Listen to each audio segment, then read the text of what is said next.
Good afternoon, ladies and gentlemen. You have tuned into the Rebel News live stream on this Thursday, October 8th, 2020. First off, I got to apologize. We are 5 minutes late. That's because of technical difficulties. And as you can tell, unless Sheila Gunn Reid transitioned overnight, this is not Sheila Gunn Reid, my usual co-host. It is high energy Andrew Says. Everything's fine with Sheila, I'll let you know. But that gremlin known as technical difficulties meant that we could not have a secure hookup with Sheila Gunn Reid out in northern Alberta. So we have the second place contents. It's kind of like, I know you're saying, folks, it's like that, the contest in the movie Glengarry Glen Ross. First prize, Cadillac Eldorado. Second prize, set of steak knives. But Andrew is going to do his darndest to entertain you and inform you. And in fact, Andrew, I think this is the part of the show where Sheila usually says what it is that we're hopefully trying to do here. And you're going to explain that whole super chatty thing. Yes, hopefully I can keep you on track. Sheila tends to let you speak. I'm more of a demoralizing character to keep you in check. We hope for your super chat, which is a donation of at least $2 to get your questions or comments across, and we read them on the air. Also, we go across some of the nation's and world's biggest stories, some of our bigger stories, and videos that we've released in recent time. And we appreciate your viewership, your comments, and again, super chats is the way to get your comments or questions on the air. Indeed it is. And you know what, folks? We do depend on your financial support. I think, as our big boss man Ezra Levant says, this is the most honest way of financing our enterprise here. If you want to contribute, God bless you. If you don't, that's okay. You can still tune in. It's a lot different, though, than how the mainstream media gets their funding. Basically, a direct debit from your paycheck every 2 weeks, because your tax dollars are paying for that, whether you like it or not. Oh, and how about this? And speaking of chatting, you ever notice when you go onto CBC, their website, how many stories they have disabled comments for? And I've always found that fascinating, Andrew. Yeah, they'll take your tax dollars to fund their media operation, but they don't want to hear what the taxpayers have to say. Don't you find that perverse? I don't know what perverse. It's easier to silence everyone than to have to answer to questions and people commenting, disavowing or disproving what's in their articles, which is pretty frequent, I'd imagine. I think there's one CBC journalist that I like. I don't know if she's there anymore. Robin Urbach. She's kind of hit or miss, 50-50 with me, but I think that's the one. No, CBC. I don't think so. Isn't she with the Globe and Mail now? Or do I stand corrected? Yeah, obviously. You know, Robin is I'm a big journalist. CBC reader, obviously. Well, I remember when Robin was at the National Post and she'd come into the Sun News Network, the dearly departed Sun News Network, and she was always wonderful. So I think she has since moved on. I guess she just couldn't drink all the Kool-Aid there, because it is a groupthink operation there, folks. Look that up, Efron. Robin with a Y. Find out where she's from. We'll get that update. Now, so much in the news. I guess one of the biggest stories is the fallout from the debate, the vice presidential debate last night with Vice President Pence and Miss Harris. And what was your takeaway, first of all, Andrew? Well, there was the fly. There's that everybody's talking about. That was the problem. I knew as soon as that fly sat on Mike Pence's head for more than 20 seconds that's all Democrats were going to point to. Oh my God, he's a fly. But if you remember, that happened to Hillary Clinton, and the story was it's because she's satanic, everybody, which she very well could be. But the debates, I thought Mike Pence did well, just like last time when people see Mike Pence talking in a calm and straightforward demeanor, they're thinking, how come Trump can't do this more often? But I think overall, objectively, he had to be the winner because he had answers. She, a lot of the times, did not answer. She, of course, would not answer the will you pack the court question. Yep. And whenever she doesn't have an answer, she goes to an emotional appeal and please vote, you guys. Why won't you just vote? What are some of the moments that stood out to you, Mr. Benson? Well, you know, by the way, speaking of the fly, The movie? Yeah. Well, you know what? I was just going to reference I that. knew you were. The brilliant David Cronenberg 1986 remake of The Fly. And there's that great scene where before Brundle has completely lost his humanity, he's explaining to his girlfriend that she's got to leave because otherwise he's going to hurt her. And the line was, "There are no insect politicians." Well, I guess last night there was one in the room, right? Who's the star of that movie? It wasn't Jeff Goldblum. It was indeed. Oh my yes. God! I wasn't born yet, everybody. I'm 19. Well, yeah. Why do you keep trying to make me old? That's what I always say. There you go. By the way, that is a fantastic film, folks. Something so profound. That's not the scene I'm referring to, of course. But in any event, no. I think stylistically, I thought Mike Pence lived up to his reputation of being buttoned down, civil, polite. The only physical manifestations he did when Ms. Harris was talking was just nodding his head like this when she was saying something that was clearly a bold-faced lie. Oh, she looked so smug the whole time. Well, this is it. Not just smug, but when he was talking, Andrew, I found this incredibly distracting, and I don't think it goes over well with most people, regardless of your political affiliation. The rolling of the eyes, the chuckling, those grimaces, it was what a child does when an adult is speaking to him or her when they don't like the narrative. It wouldn't have come across if you listened to the debate on radio, but or even live because they're separated by so much distance. But if you're a TV viewer, as you can see here with the split screen, you're seeing both of them in real time. I just thought, A, it was distracting, and B, it was immature, and C, I think Kamala Harris did a disservice to herself. Well, I feel like every time he was saying something factual, she was shaking her head. Donald Trump was a businessman. Oh, no, that's not true. You were a prosecutor in California. Oh, no. And when he's bringing up the fact that pretty much a Democrat talking point that more black people were convicted under Kamala Harris in California, her response is, well, what I did in California should be the model of the United States. So you're basically, on one hand, disagreeing with your own talking points, but also saying that doing that should be the model for the United States. And then the Breonna Taylor case. Let me talk about that for a second, which came up in the debate as well. There's always this Breonna Taylor stuff. The girl's involved with drug dealers, and there's a shootout with the police in her home.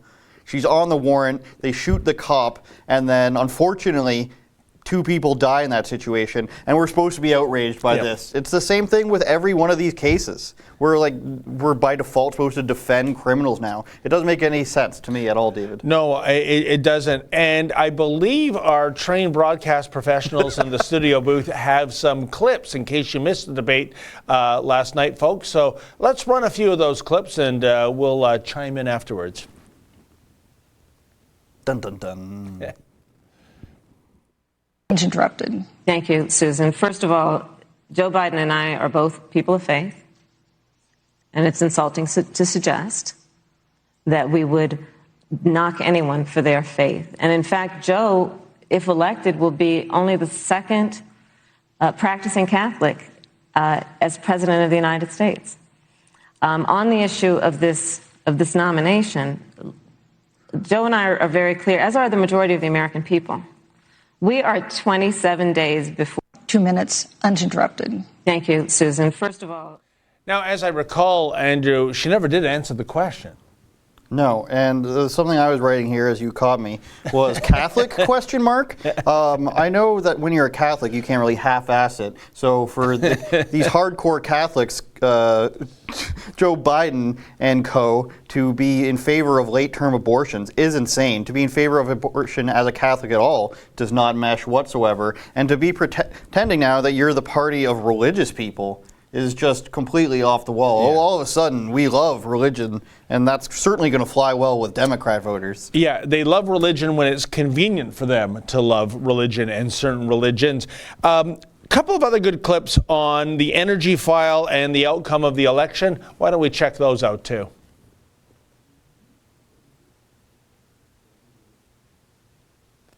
We're frozen. If we sit here yes. completely still, people just... Outcome of the election. I must tell you, Senator, your party has spent the last 3.5 years trying to overturn the results of the last election. It's amazing. When Joe Biden was vice president of the United States, the FBI actually spied on President Trump and my campaign. I mean, there were documents released this week that the CIA actually made a referral to the FBI documenting that those allegations were coming from the Hillary Clinton campaign. And of course, we've all seen the avalanche, what you put the country through for the better part of 3 years until it was found that there was no obstruction, no collusion, case closed. And then, Senator Harris, you and your colleagues in the Congress tried to impeach the President of the United States over a phone call. And now Hillary Clinton has actually said to Joe Biden that in her words, under no circumstances should he concede the election. So let me just say, I think we're going to win this election. President Trump and I are fighting. I think that was a knockout punch, Andrew. And I mean, using Hillary Clinton's own words, can you imagine, under no circumstances should you concede the election? When did the United States of America become a democratic dictatorship? I thought there are a certain set of circumstances in which you concede the election, namely, whoever gets the most electoral college votes wins. That's the way it's been done for over 200 years. But what do you make of Clinton's remark in the first place? It's preposterous. Well, first of all, in 2016, they made the same fuss that Trump wouldn't concede, and it turned out to be Hillary Clinton not conceding. They did the same thing with Stacey Abrams in Georgia. I couldn't possibly have lost. It's white supremacy. There's no way I lost. So now what they're trying to do is get Trump to say that he'll concede no matter what, even if they fix the mail-in voting. So my prediction is that Trump wins by a landslide on actual election day, and then 2 weeks later they're going to say, oh, we've now calculated all the mail-in votes. Actually, Trump has lost, and he's not leaving. So there's a whole bunch of conspiracy tree branches you can go off from there, but that seems like the most likely scenario. And I'm glad he brought up the spying and everything, because they got caught red-handed. It went all the way to the top, and I hope that there's indictments coming, and I kind of will be waiting until that to take it seriously, but the proof is in the pudding, as something David Menzies would say. Well, I haven't been having much pudding these days, I'll tell you.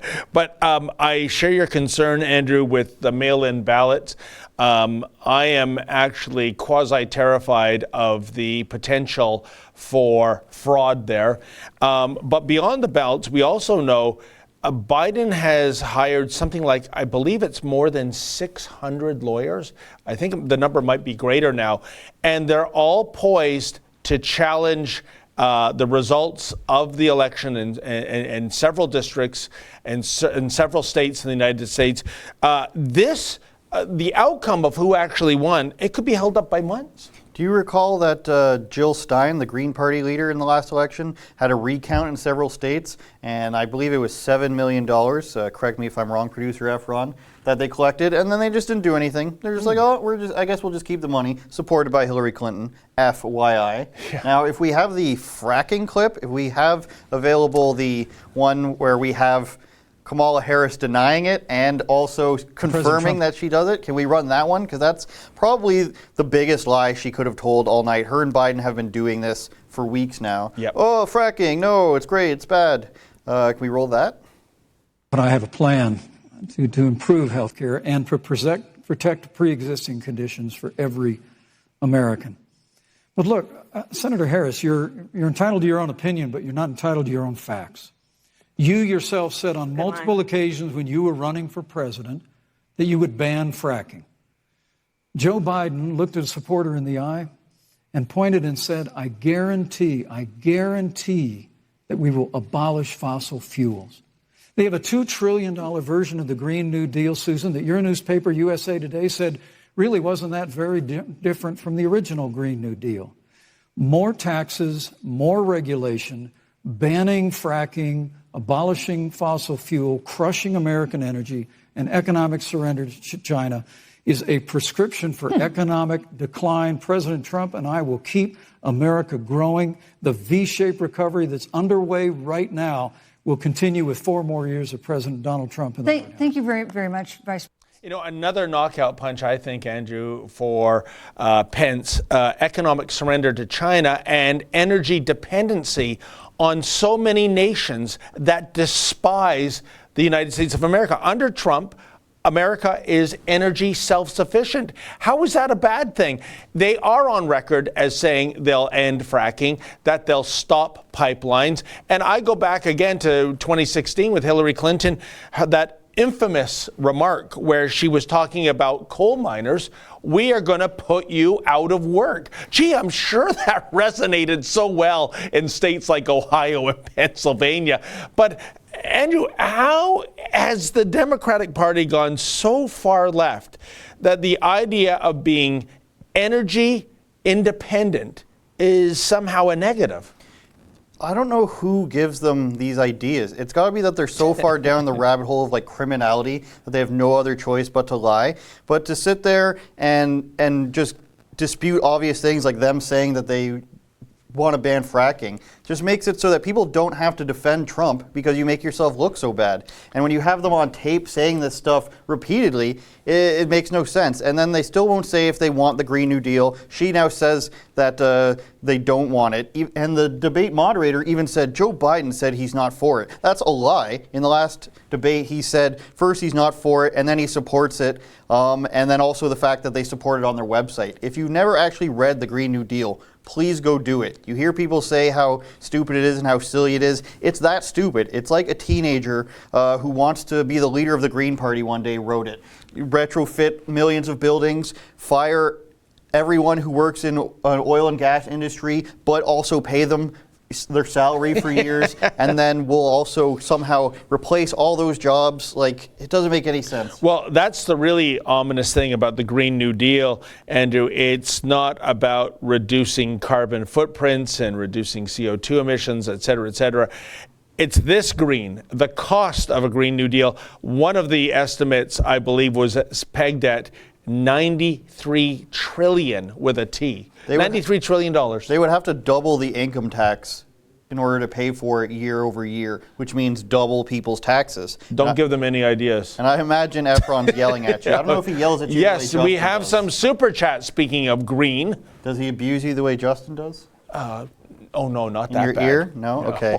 Laird Kintyre, $10, thank you. Wonder if Catherine McKenna, good plug there, will vocally object to her new moniker as she did with Climate Barbie because of her feminist principles. As the mainstream media is silent on the video, she likely won't. Let's go ahead and pull up that shirt, producer Efron. Yes. And co-producer Michael. Go ahead. And while they're searching for it, I think it's kind of a goofball question, but if I did bump into Catherine on the streets of Ottawa, I would ask her, what nickname do you loathe the most? Climate Barbie or Catherine McKenna? That might send her into a diatribe, the likes of which she did on Kean 2 weeks ago, which was just absolute gold. She looked just so foolish. And when she hangs up on him, that's hilarious too.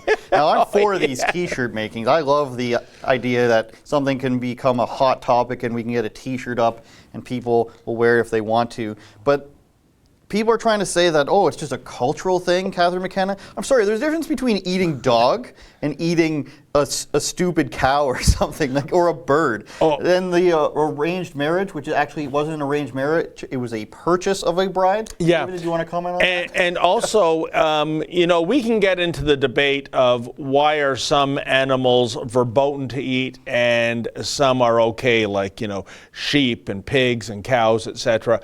But the other thing about that trip was her going to a cockfight. Ah, yes. Those are so cruel. They're so despicable. I don't know, even if it was out of curiosity, why you'd want to go there and why you'd spend more than 30 seconds in such a venue. I think that's actually even worse than the Catherine McKenna digging into the Scooby snacks. So there you go. You got the look. This is just a sadist.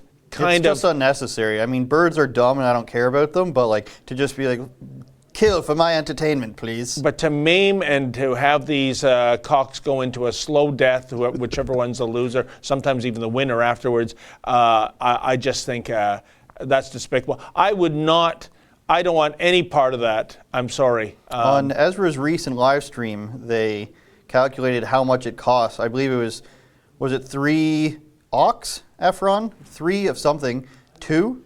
2.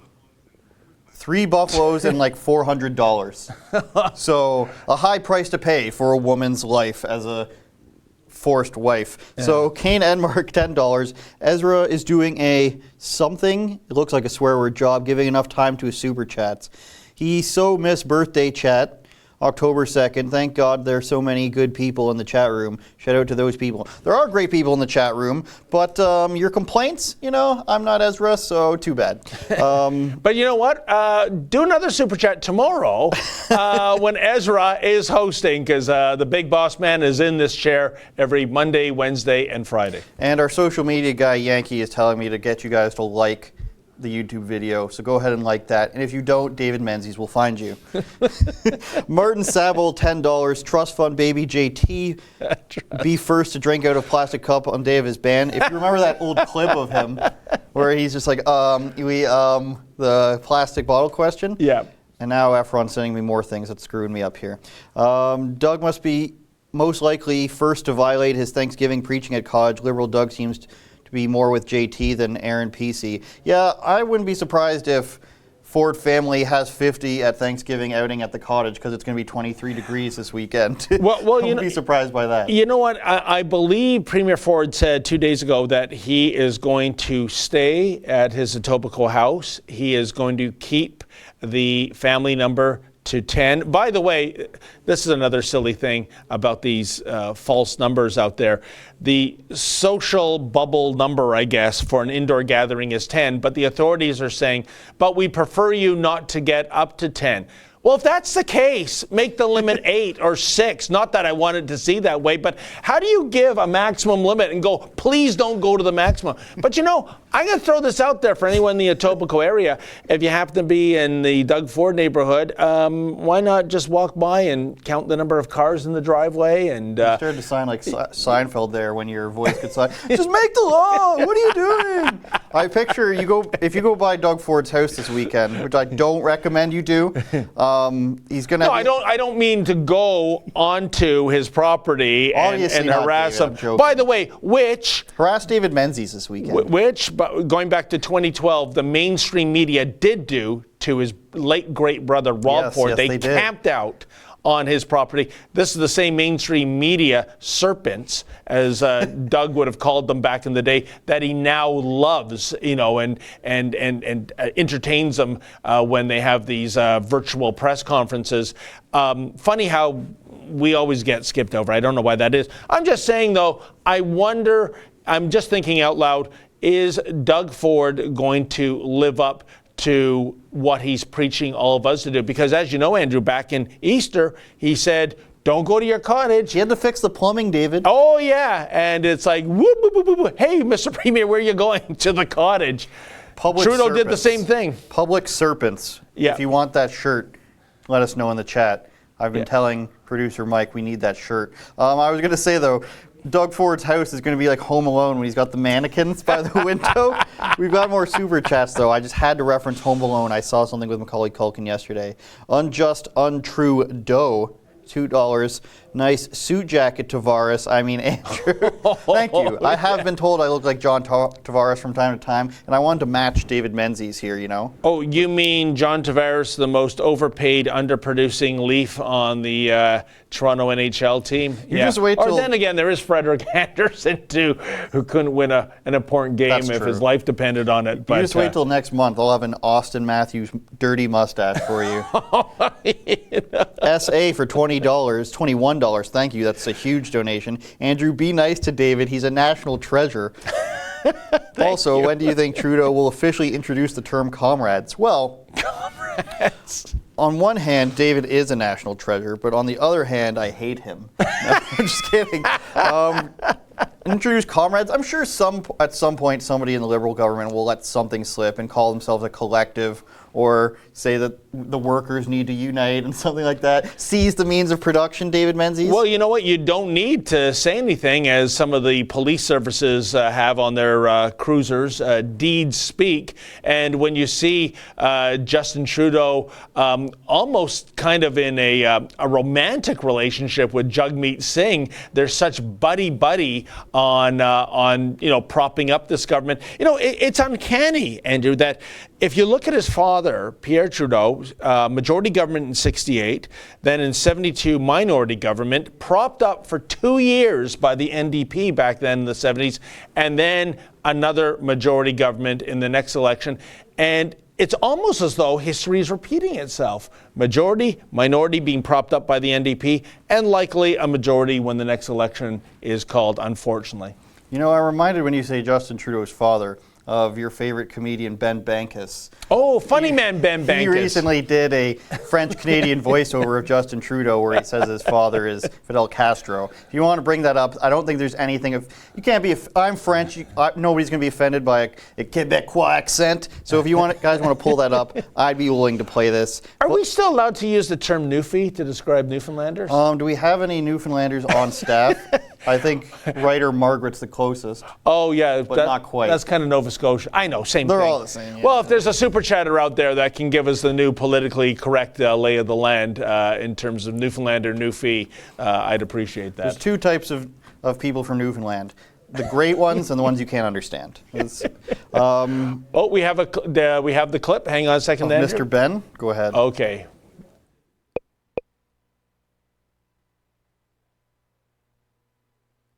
My real father, Fidel Castro. Bonjour. My wife kind of looked like a little pig. Oink oink. Comment ça va les montagnes caillées? Le patinage. Bonjour. Rideau Canal. Vérifier. Teresa Tam eat a dog with Catherine McKenna. Je l'ai bon, very good, yummy. Like to eat knife and I suggest going onto his Instagram or YouTube. I think he's got a show on Friday too. So shout out to Ben Bankus. Viking Insane, $2. I will pass on hot dogs at McKenna's place. I don't think we can explain what that means. It might have something to do with a map on a handkerchief. Yeah, it might mean that the content of the hot dog is more closely related to a Scooby snack. Scooby-Doo references are not going to fly around here, David. Gordon Smith, $20. Does Rebel have an opinion on what will happen to Chris Sokochia and his wife, a.k.a. Chris Sky, and Jenny, or Jennifer, you would call her the lovely Miss Jenny. Like she's the lovely Miss Jenny. Like they're a WWE couple, essentially. I do get that vibe, and when I interview them, I feel like Mean Gene Okerlund sometimes. But folks, just great promos. Tease an upcoming video. I think it's going to come out tomorrow. Chris and the lovely Miss Jenny were right here in the studio yesterday. I interviewed them for a good 20 minutes, and please tune into that. They are going to fight this, and they're going to base it, their argument, when they get a lawyer that is, on a constitutional challenge of the Quarantine Act. I don't know how that's going to go. I'm not a lawyer myself, but their first appearance is November 12th, and you can bet we'll be covering that case. I mean, it comes down to this. What Chris and Jenny did is that they openly bragged, even in the media, about breaking quarantine. I can tell you, folks, that ever since the pandemic began, and I have gone to the airport several times to prove this, our borders were never shut down. We even had 5 to 10 flights from China per day coming into the country. And basically, the question is, are you going to quarantine yourself for 14 days? You promise? Pinky swear? And people say, yeah. How many of those people, Andrew, do you think abided by that rule? There's no way of knowing. I would guess it's in the thousands. Chris and Jenny seem to be, as far as I can tell, that they honestly admitted, yeah, we broke quarantine. and there's no medical reason for us to be in quarantine. So we're going to see how that plays out. I think this might be the state trying to make an example out of Chris and the lovely Miss Jenny. Well, let me tell you something, Menzoid. Look how fly Chris Sky looks in that. He's got a nice sweater and jacket on, and she's got I love headbands. Headbands, I don't like most fashion coming back, but headbands coming back, I'm okay with. They are a good-looking couple, and I asked Miss Jenny what she was going to wear in court, and she said she's obsessed with that idea. It's virtual court, David. Control yourself. That's right, it is virtual. Right? I think that I'm hoping that this is the trial everybody wants that will set a precedent for everybody else. There's other people out there that email us, Trudeau's ankle monitor, Trudeau was served by this guy, how come you didn't cover Norm more? But I'm hoping that this is the one where we can actually set precedent, because Chris Guy does know what he's talking about. I heard, if anyone's got a clip of him on CP24, we were having trouble finding that one, send that to us. Tips@rebelnews.com or something to that regard. You can email me, Andrew says at rebelnews.com, because they let him go on live apparently, which is a huge mistake. Too much truth there. News Talk 1010 let him go off, and I was very surprised with it. And, it is something, but the ominous thing about this, Andrew, is the potential maximum penalty for this couple, which is $1 million in fines and a year in jail. So I don't know. I wouldn't be. I'd be going to bed sweating a little bit if that was what I was facing. But I think Chris seems to me to be a guy who's wealthy. He'll get good legal representation. There he is in full WWE. He might as well tear that shirt off in the heat of the moment. Let me tell you something. Let me get something out to all the Sky boys out in Ontario. No, I love Chris. He's a super nice guy, too. He is a super nice guy. He has absolutely no malice, by the way, about the police who charged him. Yes, he makes sure to go out of his way to talk them up. But it's almost as though, Andrew, he almost put the authorities in a corner by the fact that he was so openly flaunting that he didn't abide by the law. So they didn't know what to. Maybe they're going to just give him a slap on the wrist. CBC was printing stuff just basically crying about it, so that's probably where that comes from. Yeah. Well, why won't you arrest him? Why aren't the authorities doing it? Because nobody cares, that's why. That was Skywriters, would that be a good name for his wrestling followers?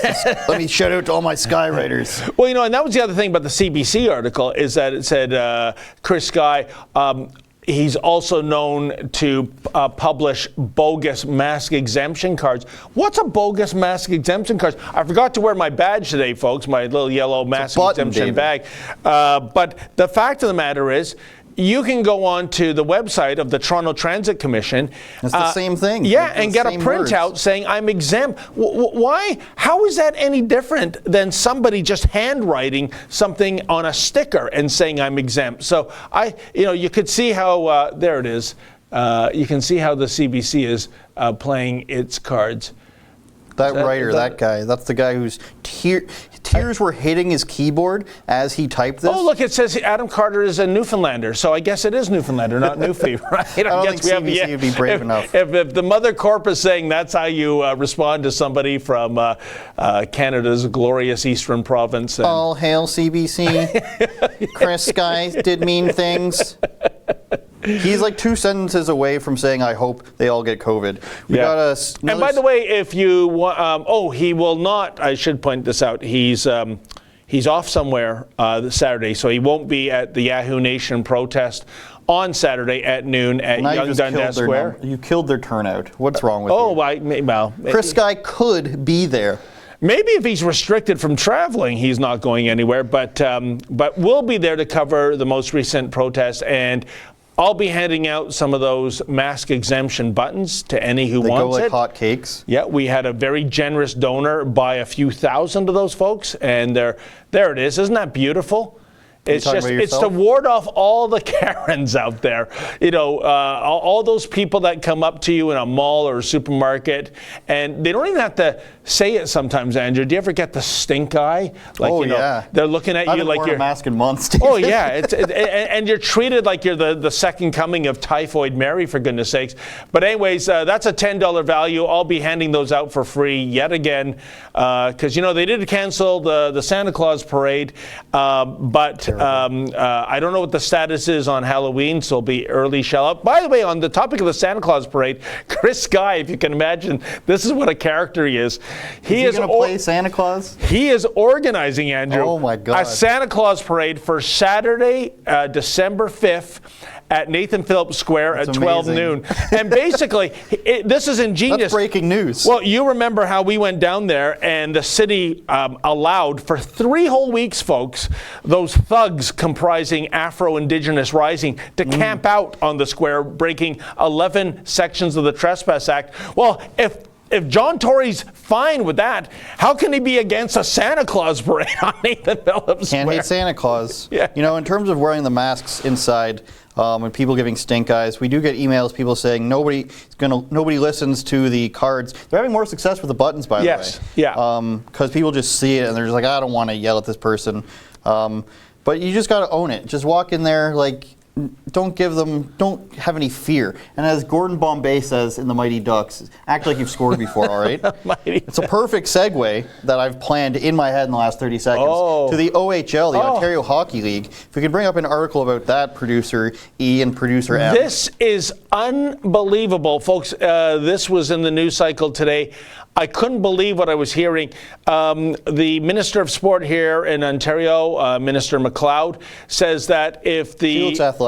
OHL is going to come back, don't get me in trouble here, then it has to be in a non-contact.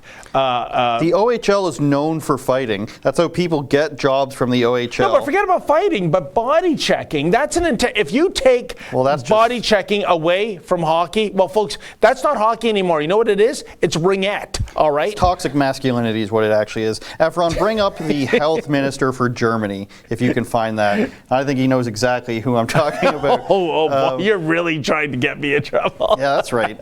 But here's the thing. Lisa McLeod, what she's suggesting is dangerous. That's right, I said it, dangerous to take the contact out of OHL games. And I'll tell you why. The OHL is one of the feeder leagues of talent that have players going into the NHL. Now, say this goes on for this season and next season. We don't know how long this pandemic is going to go on for. 16 years. Yeah, Teresa Tam says, I think, 2023. You play non-contact hockey for 2-3 years, whatever it is, and then you go into the NHL where there is contact, and you know what? You are going to be smeared into the boards on your first shift. It is a dangerous, dangerous thing, and it's not even real hockey as far as I'm concerned. So soccer has body contact. Basketball has been playing as body contact. The UFC, they're wrestling each other, but people in pads in sub-zero temperatures that are 18 years old, therefore not at risk at all, unless you want to take me super literally and say that they're at 0.1% risk, if that. Well, this is what I don't understand. I mean, Oshawa Generals. Let's go Jennies. Yeah, the NFL. Tavares played there, by the way. Oh, I know that, and so did Eric Lindros. You've told me 100 times. Why is it that the NFL, correct me if I'm wrong, Andrew, they're playing tackle football, not two-hand touch, right? No, I not think they've reverted to flags now. It's so entertaining. We're always preach, folks, aren't we? Oh, the science says this. The science says this. Well, as Andrew just said, wrestling, UFC, NFL football, contact galore. But when it comes to hockey, the science says, oh no, the Wuhan virus isn't a hockey fan. It will infect people playing on ice. Where is the ostensible policy reason for why this is a thing in the first place, Andrew? I think we need comment from one of the best Canadian players of all time, would be Theo Fleury. I can't find his contact info. Somebody wants to mention that. I think he's a fan. I think so. Social media guy Yankee, if you want to clip this and post it to Theo Fleury, we need your commentary. We need you to save Ontario hockey. I know you're from Alberta, but we need you to save Ontario hockey. Which reminds me, is Sheila Gunn Reid an Edmonton Oilers fan or a Calgary fan? Oh, 100% Oilers. Ugh. Ugh, you guys. Well, Ugh. I guess it's based on geography. The Oilers. She's also an Edmonton, I love this. Poor Football Sheila. club? Yeah, no, actually, what people are calling them right now, because they're keeping the logo, is the Edmonton Double E's. Like, very cool. Now I know there's a punchline just waiting to be hit out of the ballpark I there. don't know what it I'm is. not going to say it. My shoes are Double E. Maybe that could be the new logo. One of my New Balance sneakers, made in America, by the way. Producer Mike, that's a shirt. We need something for a new name for the Edmonton Eskimos. And it has to be E, the letter We E. can't steal their logo, unfortunately. Even though the CFL doesn't have money to sue us, it's still not a good idea. You know what? I don't know if the Mr. Producer can find this, but just to show you how insane the world is, folks. About 3 years ago, when we were doing Generation Trudeau on campus, I went down there, and as a goof, because of the controversy then over the Washington Redskins, I said there is a potential for that the Edmonton Eskimos are changing their name. They're keeping the logo, so they need something that is also the letter E, and a panel has whittled it down to 3 names: the Edmonton Elephants, the Edmonton Enterprises, and the Edmonton Everybody's. And people, the kids on campus, were actually weighing in, picking and choosing what they liked the most. I particularly like the Edmonton Elephants. There's a lot of elephants out there. Oh yeah. The African and Indian elephants are well known for their love of -40 weather that you get in Edmonton in the wintertime.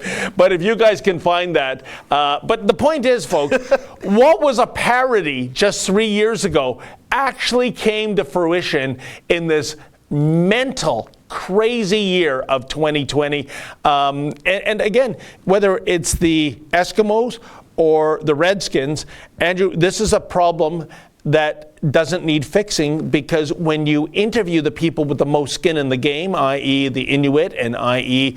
the Native Americans, they don't have a problem with this. In 2016, the Washington Post, to their credit, I'm surprised this actually saw the light of day, they interviewed exclusively Native Americans on the Washington Redskins name and logo. More than 90% said, we have no problem, in fact, we like it. That's higher than it was like 7 years ago. Ben Shapiro argued about this with somebody before. The Washington football team, I think they're 1-3 or 1-4, so they're getting their comeuppance. Yeah, the Washington football team. Mr. Producer has a little sample of something that was a goof 3 years ago that actually became reality this year. It's just another act of asserting colonialism over Indigenous peoples to constantly devalue them even in sports teams. So it's kind of like Canada's version of the Washington Redskins, if you will. Yeah. Post-Grey Cup, is there anything left to be said about the Canadian Football League? Well, actually, Edmonton Eskimos Football Club, the team is under a lot of pressure to change its nickname. People are saying that Eskimo is a slurred term for Inuit. So we're just trying to get, people's opinion on campus, how they feel about this. All right, the thing is, we're international students and we have no idea about what's happening. We're so sorry. We have no idea what's happening. No idea. Oh, okay, you're from out of town then? We're from India. India? Yeah. Oh, okay then. But then again, the word Eskimo isn't really a term which should be used in this day and age. Okay. Because I've heard that it hurts sentiments and stuff now. Right. So it's like using other words like Red Indians or the N-word. I don't know, to be honest. You'd have to probably ask an actual Inuit person. Some people are pressuring the football team to change the name. They're saying that Eskimo is a slur word for Inuit. Even the Prime Minister weighed in last week and saying it's time to change. So we're just trying to get the mood on campus, how people here feel about the club changing their nickname. Yeah, no, I think definitely that, I don't know much about this situation in general, but I think, using slurs as sports teams is a terrible thing to do, because Indigenous peoples have been here and we came and we colonized and have treated them terribly for so long. And it's just another act of asserting colonialism over Indigenous peoples to constantly devalue them even in sports teams. So It's kind of like Canada's version of the Washington Redskins, if you will. yeah. I think so. If it's offensive for them, then I think that they definitely should. And What was in the binder, David? Oh, those were the logos. One was the figured. elephant. We never got a chance to show it. One was the Everybody's, which was a screenshot from the 1970s cartoon Kid Power. There you go. There's the Edmonton Everybody's. There's the elephant. Oh, that's a pretty good logo. Who made that? Was that you, And Mike? for the Star Trek contingent, I think we actually had a shot of the Starship Enterprise. But this was us, just of course, coming up with a goof, trying to think outside the box, and lo and behold, here in 2020, it actually becomes a thing. And here's the thing, This too. was at Ryerson? Oh, well, of course, right? They look well dressed, is why I'm asking. I want to know where these kids are living. Well, I think those were the out-of-towners. So, but I mean, there's this white liberal conceit that when you have the majority of Inuit and the majority of American natives saying, no, we don't have a problem with the name and logo, it's almost as though, well, you're too unsophisticated to realize you're being insulted, so we'll get offended for you. Bigotry of low expectations. Yeah, there you go. Daximus K, $5. Can Rebel News make a clear video and lay out the limits on gatherings are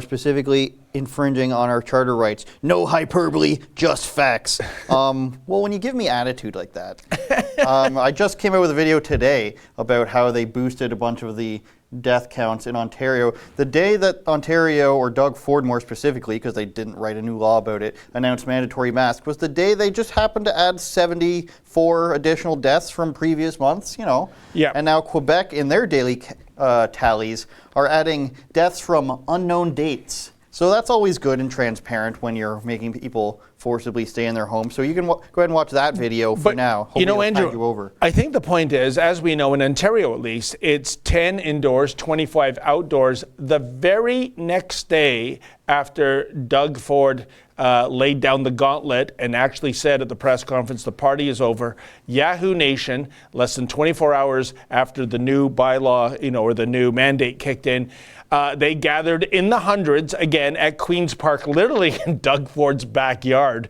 of his office.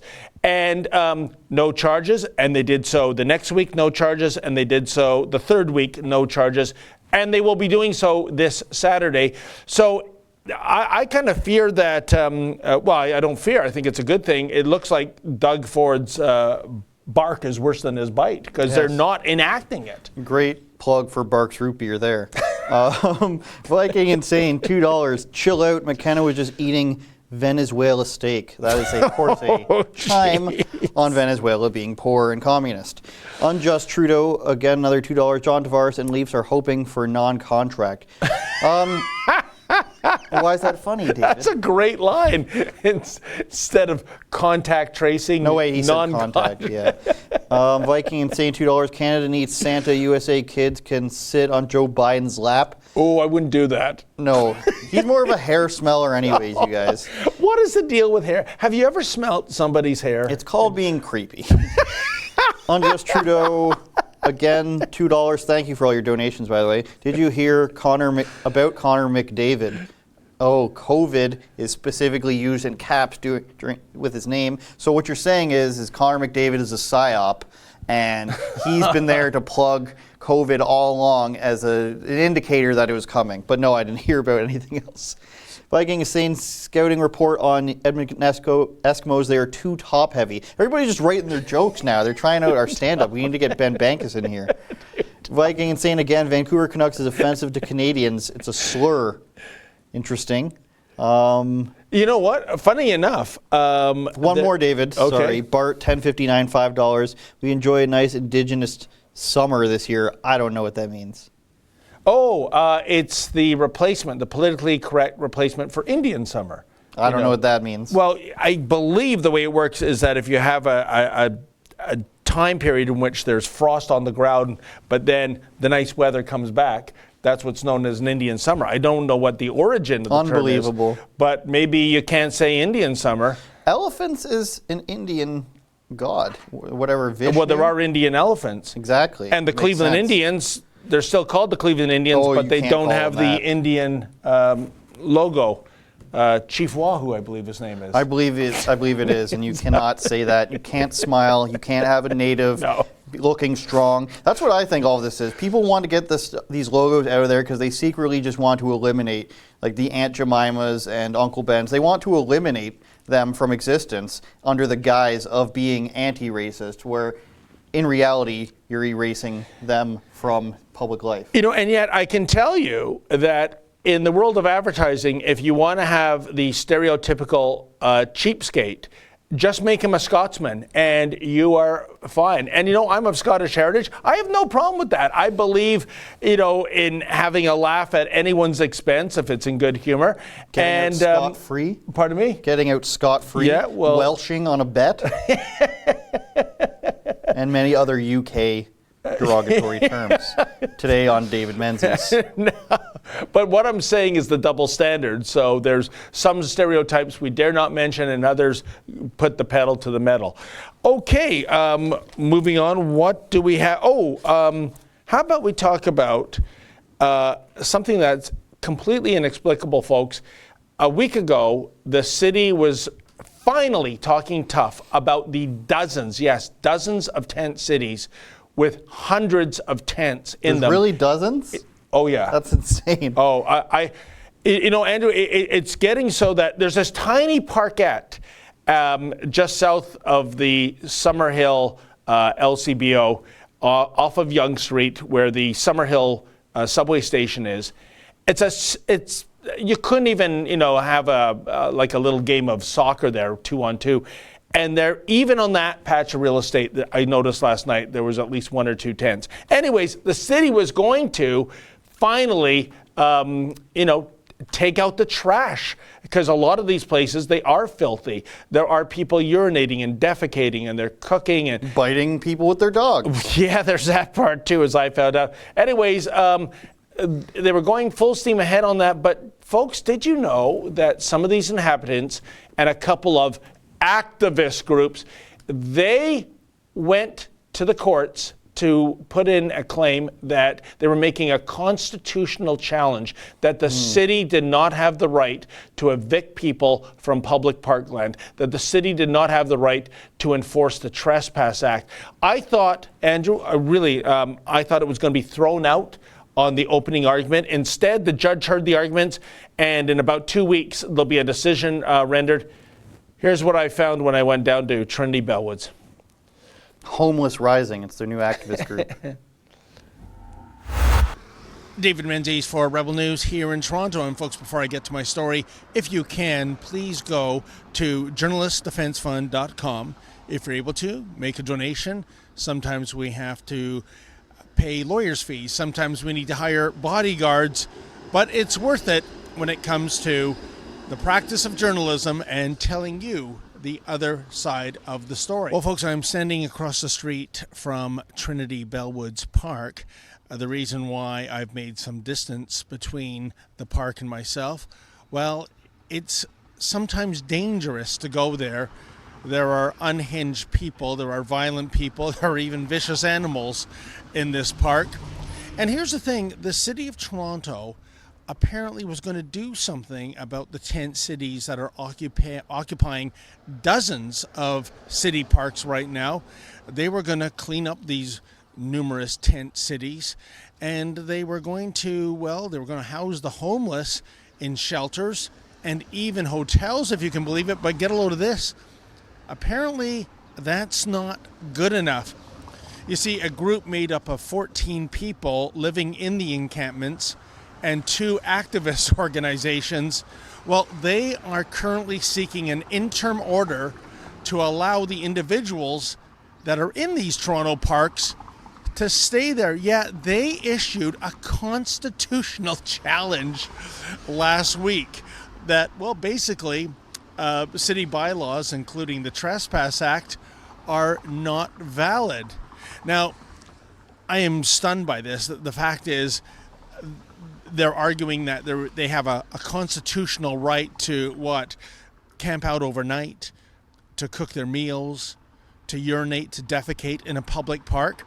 And I have to be honest, I thought this was going to be thrown out last week when it went before a judge, but no such luck.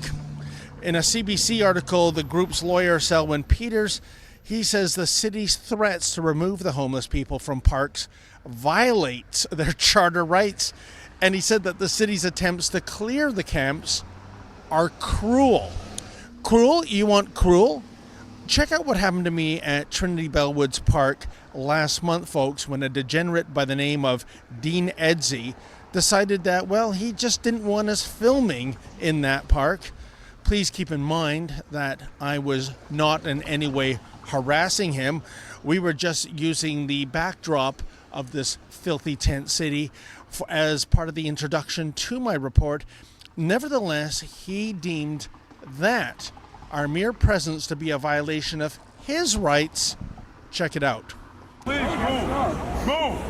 I don't like myself being filmed. You don't have the right to actually smash that camera right now. I wouldn't do that. I have the right to smash that camera. By law. Don't do that. By law, I have the right to smash that. You have the right to smash that camera by law? Yeah, by law, you know I have to smash that camera. What law are you quoting?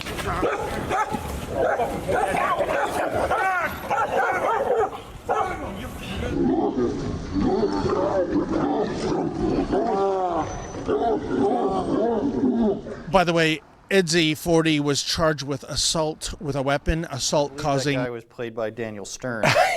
You know, I wonder if that's going to be part of the group submissions in court, Andrew. By law, I have the right to smash your camera if you're filming in a public park. You know, this degenerate... And by the way, that dog that bit me, Grizzly, if you can imagine this, folks, that dog was already on the dangerous dog list. I thought when you have a dangerous dog, that's curtains for the dog. No, apparently if you keep it on a leash and put a muzzle on it and keep it away from kids and all these conditions, none of which were being met in a tent city. Why? Because when you give a dangerous animal to a degenerate drug user, they don't tend to obey the rules. But anyways, this is the sort of people we are going to bat for. And if they win, then the public parks in Toronto, it's over, Andrew. You and I can go there, I would assume, and just build an actual shack there. Start laying groundwork like it's 1786. You know, Drake's got to do something to clean up this town, David. He's sitting there on top of the CN Tower. He's not doing anything.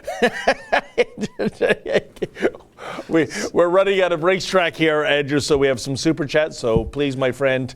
Larry Dubois, which means the beautiful, I believe. No, the handsome. $6.99, no super chat. Thank you, Larry. DD Raptor, $5. David, your video last weekend with the compassionate Canadians on Trump was amazing! !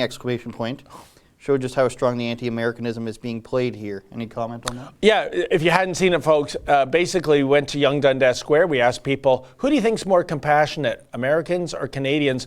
100% almost of the answers were Canadians. Then we said, because it was the day of the breaking news that President Trump and the First Lady Melania had the Wuhan virus, what do you think about that? And oh my goodness, so much for the compassion. He deserved it. I hope he died. Oh, you can call it up. So very tolerant of them. Yeah, very, very tolerant and compassionate indeed. Chat, let us know who's more compassionate, Andrew or David Menzies.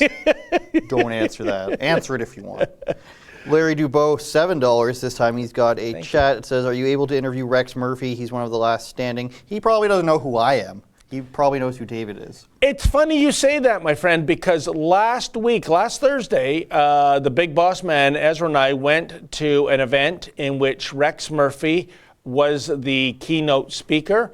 And unfortunately, Rex the night before got sick and he couldn't speak, but I had my camera and my microphone with me. I was hoping to interview him after the event if he would consent to that. So we, as they used to say on Get Smart, missed it by that much, Chief. It's a show from like 1968, David. Yes, it is, and it lives on in residuals, and it's a great show, and it stands up till this day. What channel is it on? Deja Vu or something? Deja Vu? There's this thing called DVDs. I know you mock me for buying them.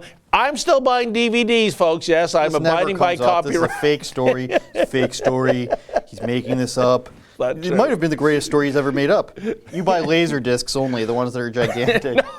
No. Gary Busey movies on laser disc only. You know, I heard the Laserdisc was a very quality format. I don't know what happened to that one either. I think marketing guy Alex has some laser discs. I think he was the one telling me that. Oh, is that right? I think it's probably time to wrap it up. We went a few Okay, minutes then. over, but shout out to the Hornets, as we call them, because Yes. they're buzzing around. Kean and young Mocha. Yes. Mocha9 on Instagram, or 9Mocha, sorry, everybody. Go follow him. He's famous in Turkey, Yeah. FYI. Very but they're big. flying across the country every single day. BC, Calgary, Edmonton, BC again. I think they're going to Saskatchewan soon, the East Coast, the North Coast. I think they've been to Iqaluit already, Yeah. if I'm pronouncing that. Well, and it is true. The good news is Mocha is famous in Turkey. The bad news is I don't think Mocha can go back to Turkey. Why is that? I think he doesn't want to suffer the same fate as the two Michaels. Let's put it that way. So you're saying he's a spy. But in any event, folks, wow, fantastic. Andrew, thank you so much for filling in for Sheila the She-Devil Gun Reed. As for the, Sheila and Get I together, will be Menzies. back. We'll be back on Tuesday. I'm trying to do the computations here. Monday, Thanksgiving, is a holiday. I don't think there'll be a live stream that day. No, there shall not be. So that's when you can see Sheila and I again, or if we're having technical difficulties, Andrew and I. In the meantime, I want to thank everybody for tuning in. A super special thank you for the super chatters. We really do depend on your help. Of course, Efren and Mike behind the booth there.